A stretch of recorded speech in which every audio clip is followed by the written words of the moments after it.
समस्त को नमस्कार। मु आदित्य पूर्व भिडियो रे महाप्रभुंकर विभिन्न वेश मध्य 5टी वेश विषय शुणी। आज भिडियो रे हमें महाप्रभुंकर आउ 5टी वेश विषय शुणा। तेरे 6 नंबर वेश हूँ सुना वेश। यही वेश आषाढ़ शुक्ल एकादशी दिन करा जाए। श्री गुंडीचा घर प्रभु फेरी आसी दक्षिण मुख हो रथरे सुनार वेश हुए।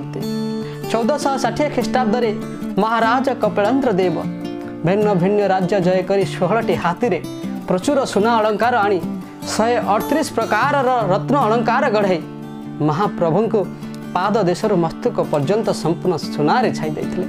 तेणु ये सुना वेश दशहरा, कार्तिक पूर्णिमा, दल पूर्णिमा, सुनिया दिन रत्न सिंहासन रे प्रभु के करा जाए। बे सुनिया दिन रे सुना वेश करा न जाए प्रभु वामन वेश होते।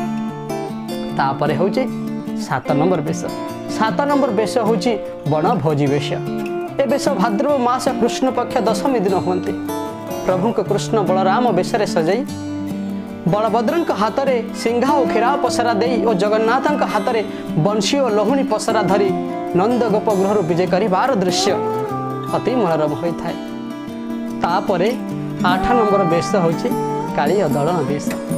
भाद्रव कृष्ण पक्ष एकादशी दिन प्रभु श्रीकृष्ण कालिया दलन करते से उद्देश्य रे प्रभुंकर चलती प्रतिमा श्री मदन मोहन को पालिकी रे नहीं मार्कंडेय सरोवर कूल वेश करा जाए। एने रत्न सिंहासन रे प्रभु को विराट कालिया नाग गुड़े होता प्रभु तार लांगुड़ा धरी था।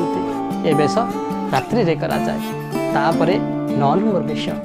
9 नंबर वेश हूँ प्रलम्बासुर वध वेश।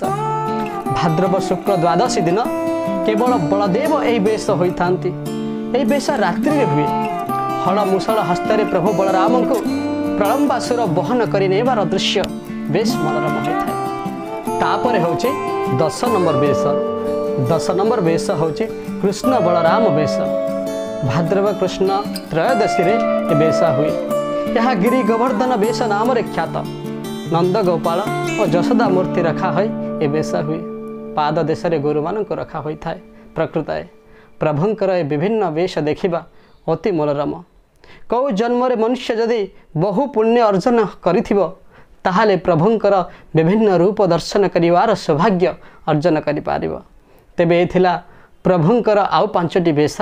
परवर्ती भिडियो रे आमे तांकर आउ विभिन्न वेश विषय जानिबा। नमस्कार, धन्यवाद।